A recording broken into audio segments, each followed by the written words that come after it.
चलो बोलो कहाँ ले हो गया है, बोलो सब। 10 नंबर हो गया है। यानी राज्यसभा की दो विशेष शक्तियों को लिखे। कौन बता सकता है राज्यसभा की दो विशेष शक्तियां? राज्यसभा की दो विशेष शक्तियां कौन बता सकता है? हाँ, महाभियोग शुरू कर सकता है। धन विधेयक को छोड़कर कई सारे विधेयक को ला सकता है। लागू नहीं, लागू का प्रोसेस अलग है, ध्यान से समझना। पॉलिटी जो पेश कर सकता है, लागू थोड़े कर सकता है। अब बहुत संविधान में जो बहुत सारा प्रोसेस है। हाँ समझ गए भैया, आप लोग बहुत जानकार है। 11 नंबर देखो, बिहार बोर्ड वाला है ना। चलो, राष्ट्रपति शासन का अभिप्राय, यानी ध्यान से समझो कि राष्ट्रपति शासन क्या है ना। चलो, राष्ट्रपति राष्ट्रपति शासन, राष्ट्रपति शासन क्या है? एक सेकंड रुक जाओ।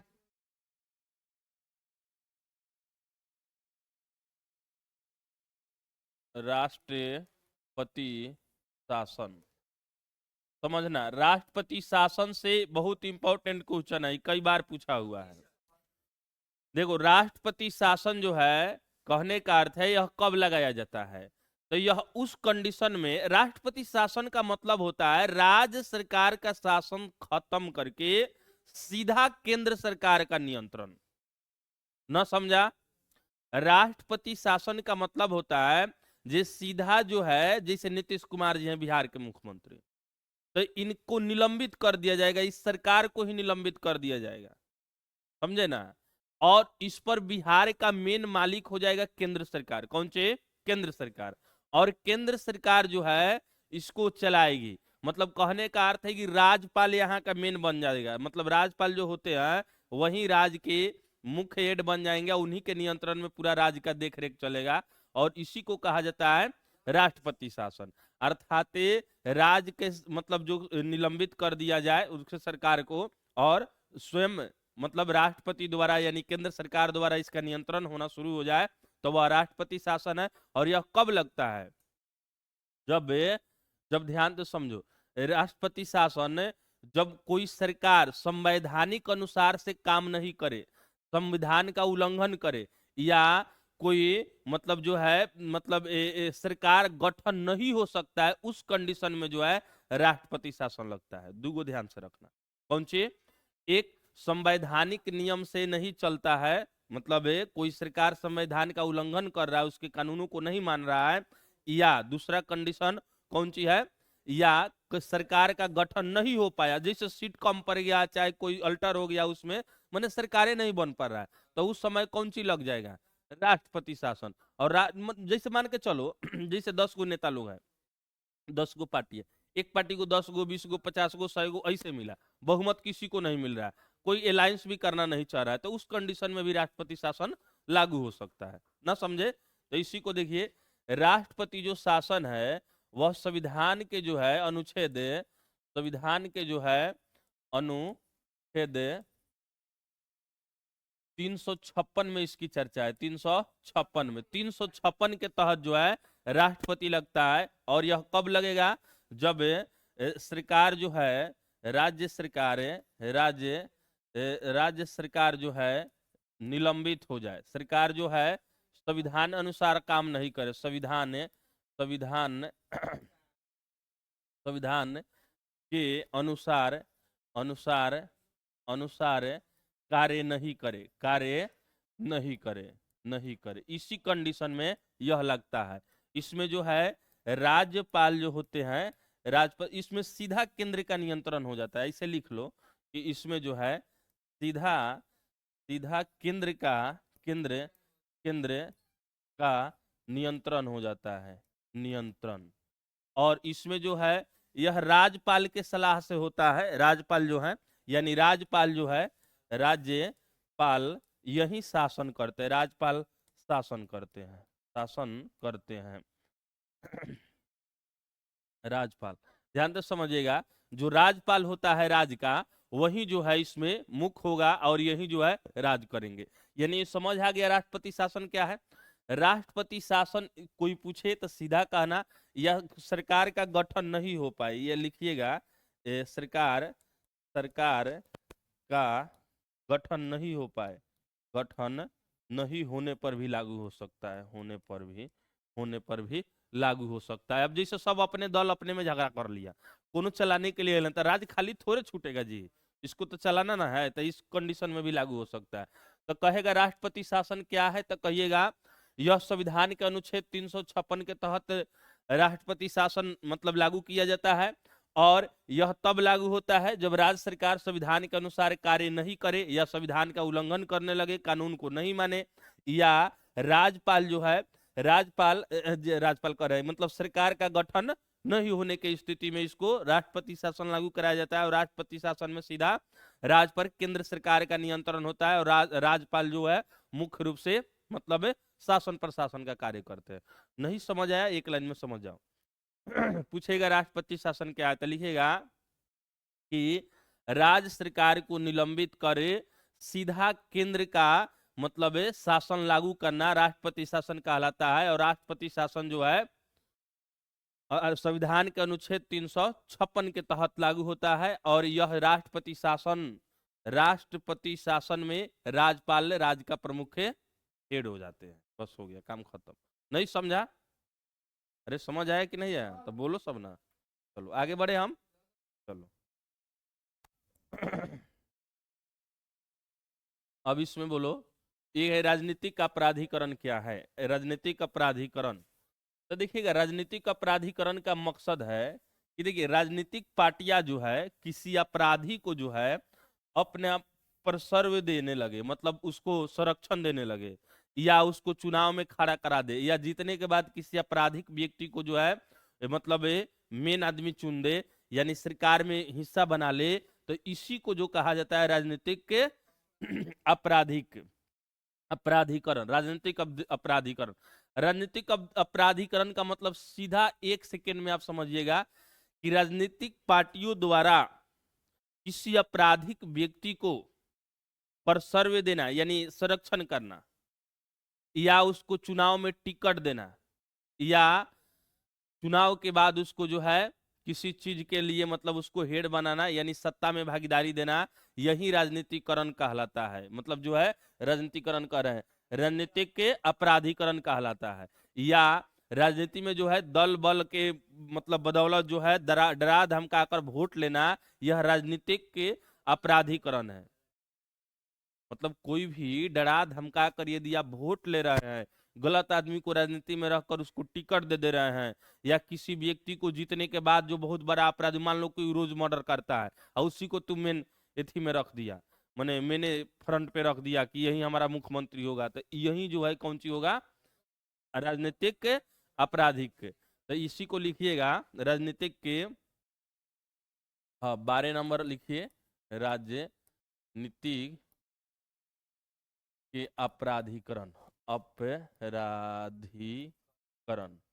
और राजनीतिक अपराधीकरण का मतलब है कि किसी आपराधिक व्यक्ति को आपराधिक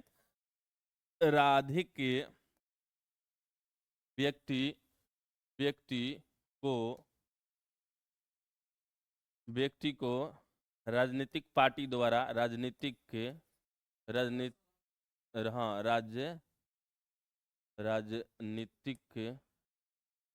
पार्टी द्वारा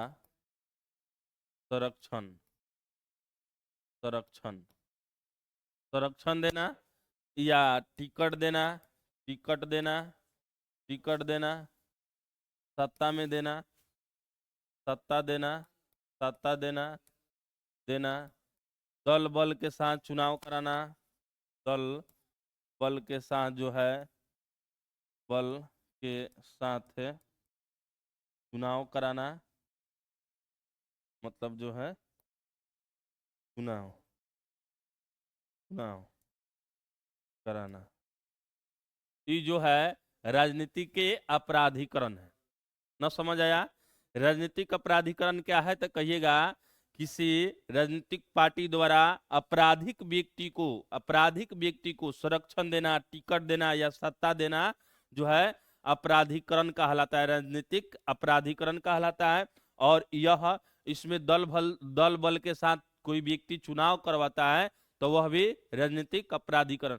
भोजपुरी में समझो, देखो मान लो राजनीतिक पार्टी हम हैं, मान लो हम पार्टी बनाए हैं, तो हम तो भाई हमारा पार्टी बहुत बड़ा है, तो हम किसी भी व्यक्ति को टिकट दे सकते हैं, ऐसा बात हो रही है। जिस पर 100 गो केस होगा उसका भी टिकट दे देंगे, जिसका नहीं होगा उसी को। तो इसी के लिए सरकार, संविधान जो है, नियम है, वह रोकता है लोग कि ऐसे व्यक्ति को आप नहीं दे सकते हैं जिस पर मर्डर हो। ऐसे नियम है कि आपका बेसी यदि मतलब आपका कैरेक्टर खराब है, आप मतलब ठीक है, तो आप चुनाव नहीं लड़ सकते, चुनाव आयोग आपको टिकट ही नहीं देगी ना। तो इस तरह का सिस्टम है। तो ये कौन सी के लिए किया जाता है? तो राजनीतिक अपराध को रोकने के लिए, राजनीति में अपराध को रोकने के लिए। तो राजनीतिक अपराध का कहने का अर्थ ये है कि आपराधिक व्यक्ति को संरक्षण देना, राजनीतिक अपराधीकरण। ना समझ आया? आपराधिक व्यक्ति को सत्ता देना, संरक्षण देना, राजनीतिक के अपराधीकरण कहलाता है। इसमें कोई भी व्यक्ति, कोई भी राजनीतिक पार्टी किसी बाहुबल के आधार पे जो सरकार का मतलब उल्लंघन करता है, कानून का उल्लंघन करता है, उस व्यक्ति को टिकट नहीं देगा। इस प्रोसेस है ना। चलो हो गया। चलो, दल बदल नहीं है, दल बदल नहीं है, दल बल के साथ, दल बल के साथ। जैसे देखो इसमें सीधा इतने लिखना, सब ये सब छोड़ दो, इतना बात लिखना कि राजनीति के अपराधीकरण का आशय है या अर्थ है किसी आपराधिक व्यक्ति को संरक्षण देना या राजनीतिक सत्ता में शामिल करना, यह राजनीतिक अपराधीकरण होता है। बस काम खत्म है, सब लिखे, सब छोड़ देना। समझ आ गया? चलो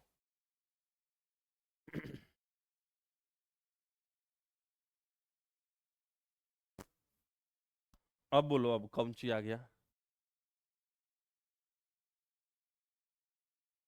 हाँ, मौलिक अधिकार। मौलिक अधिकार कई गो है? हाँ, देखिएगा कहाँ गया।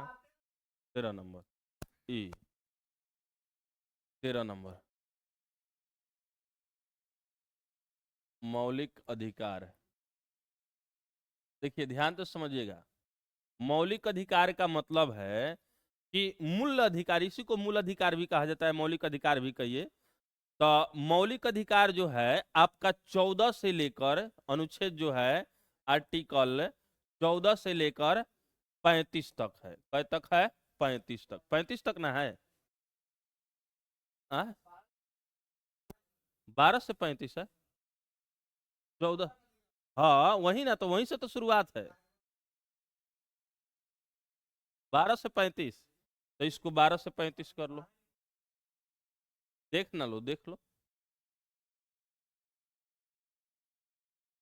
ए आर से आर्टिकल कहिएगा, 12 से का, अरे 14 से, जहां तक 19 से 22 तक थोड़े हो गए।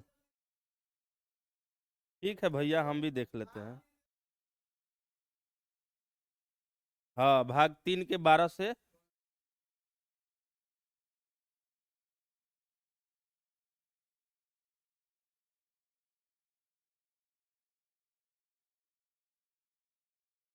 कहाँ से कहाँ ले? 12 से 35 तक जो है, और इसमें जो है भाग कौन सी है? भाग तीसरा। ऐसे समझो, एक सेकंड रुको, काम खत्म करो, ये हटाओ।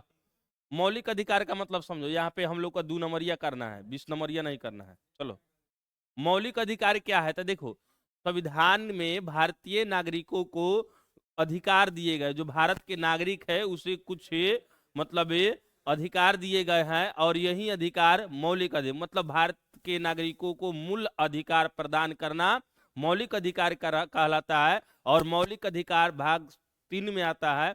और यह जो है पहले 7 था, लेकिन अब इसकी संख्या 6 हो गई है।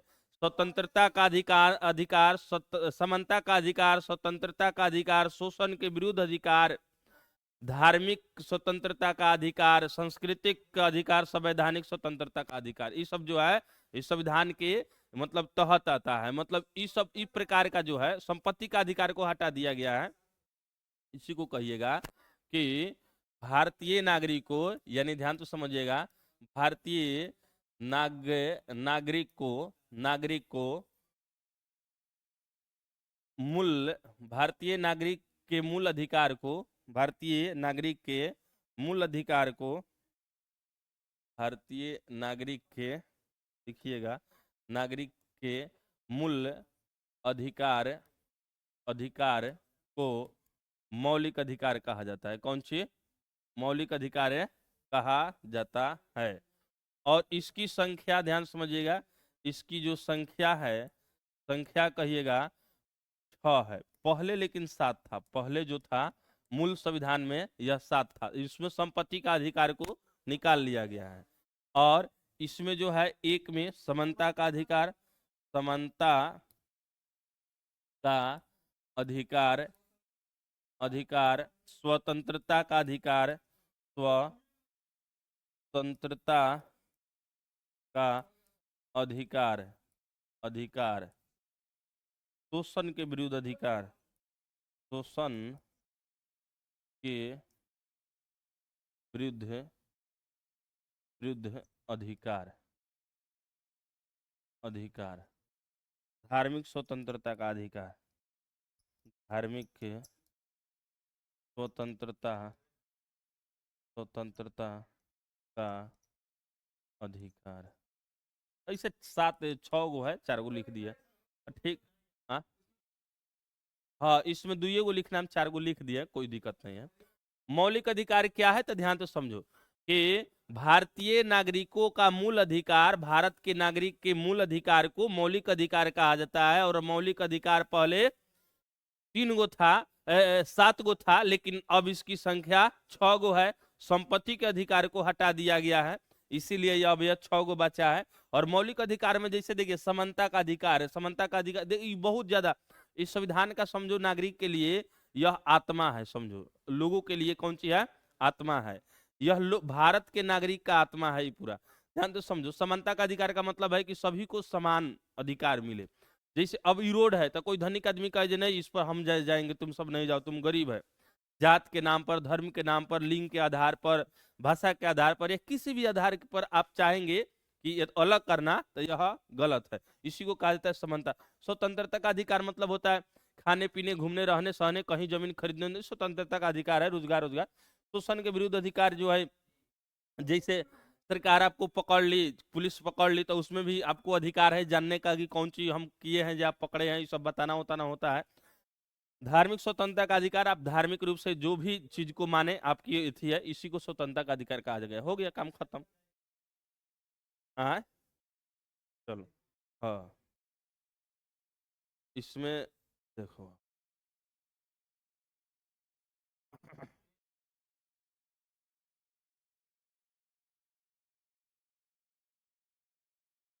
अब इसमें जो है कौन सी है बोलो।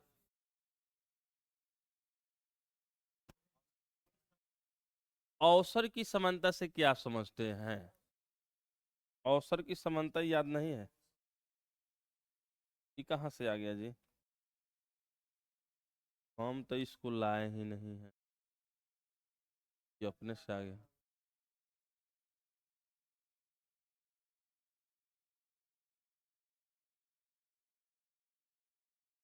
चलो कय नंबर है? अवसर,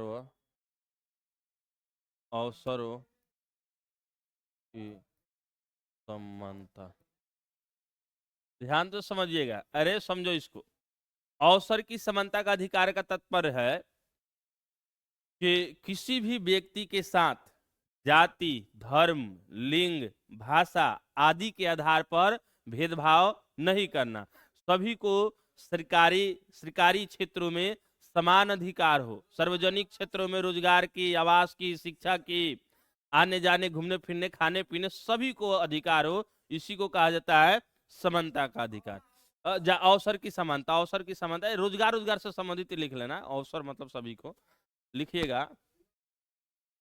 ले हाँ, बिना बिना भेदभाव के सभी सभी नागरिकों को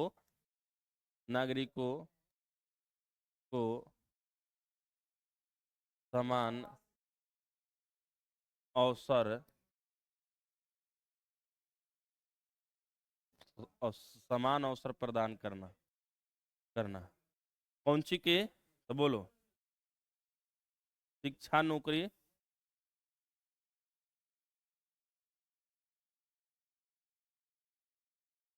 शिक्षा नौकरी नौकरी हाँ आवास भी लिख दो, ईटीसी, बस हो गया, इतना ही समझो ना कि अवसर, हाँ ये सब लिख देना। अवसर की समानता का मतलब होता है बिना भेदभाव के सभी नागरिकों को समान अवसर प्रदान करना, अवसर के समानता कहलाता है। और अवसर की समानता में जाति, धर्म, मजहब, लिंग, संप्रदाय, भाषा आदि के आधार पर भेदभाव नहीं किया जा सकता, भेदभाव नहीं किया जा सकता। बस हो गया, काम खत्म। जैसे शिक्षा नौकरी क्षेत्र है, जो इस क्षेत्र में आप नहीं कर सकते हैं। जैसे शिक्षा के नौकरी, अब मान लो कि तुम पढ़ना हो, हम कहे कि तुम चमार जाति को तुम नहीं पढ़ेगा, तो ये गलत हो गया। अब नौकरी, तो नौकरी में अब हम कहे कि नहीं, हम नौकरी केवल हिंदू को देंगे, मुस्लिम को नहीं देंगे, तो ये फिर भेदभाव हो गया। जहां भेदभाव करने की एथी आ जाए, समझ जाना कि ये गलत है, ये अवसर की समानता की बातें नहीं कर रहा है, उसके विरुद्ध का बात है। हाँ, इसका विरोध कर रहा है। इसको नहीं बोले हैं, इसको लिख लीजिएगा, बिना भेदभाव के सभी नागरिकों को समान अवसर प्रदान करना, मतलब अवसर की समानता कहलाता है। अवसर की समानता में जाति, धर्म, लिंग, भेदभाव आदि के आधार पर मतलब भेदभाव नहीं किया जाता है। इन सबों का इसमें कोई स्थान नहीं होता है। बस हो गया। हाँ, शिक्षा नौकरी लिख लेना एग्जाम्पल में, जो हाँ एग्जाम्पल में शिक्षा और नौकरी में अवसर की समानता है। हो गया। किसी तरह लिख लो, तो 40 से 60 शब्दों में देवे करना है। चलो अब बोलो इसमें।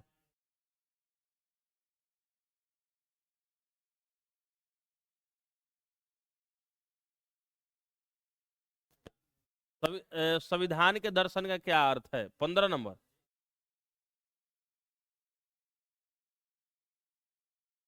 संविधान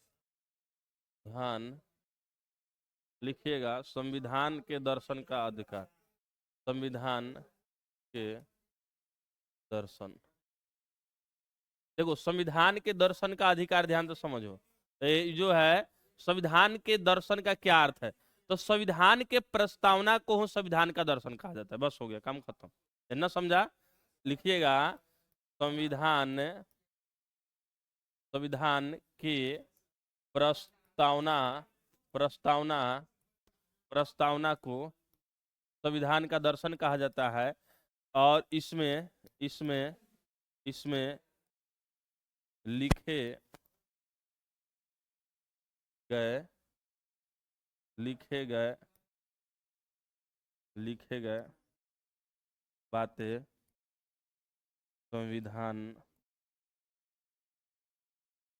का संविधान का मूल आधार है।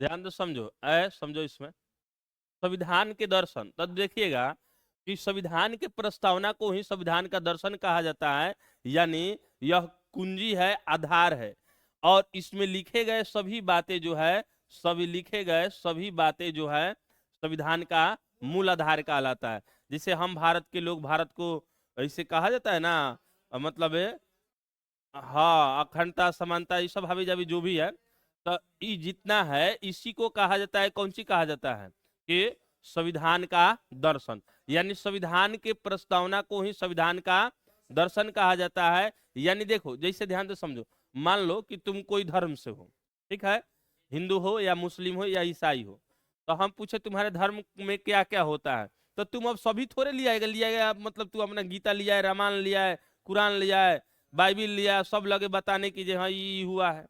उतना थोड़ा टाइम है। मूल बात कहेगा कि हाँ ना, हमारे धर्म में ऐसा ऐसा काम है, हम लोग ऐसे करते हैं, वैसे करते हैं, 3-4 गो बात कहा, चाहे मूल जो आधार है उसको कहेगा। तो इसी तरह जो है संविधान के जो है मूल जो आधार है ना, मूल जो आधार है उसी को जो है हाँ ना ना ना, तो न समझा कि संविधान का जो है मूल आधार है। बस इतना ही याद रखना कि संविधान के प्रस्तावना को संविधान का दर्शन कहा जाता है और इसमें लिखे गए सभी बातें संविधान का मूल आधार है। इसमें सरकारी से नहीं छीन सकती है, इसे सरकार जो है इसमें फेरबदल जल्दी नहीं कर, विशेष बहुमत की जरूरत होती है। तो हम रहने दे रहे हैं 5 गो आराम आराम से।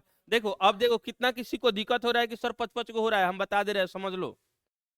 ये 5-5 गो हो रहा है ना, 2 गो चाहे 3 गो सेटवा होगा तो 2 गो सेटवा वाह वाह अपने से निकल जाता है, सभी रिपीटेस होगा ना, तो इसी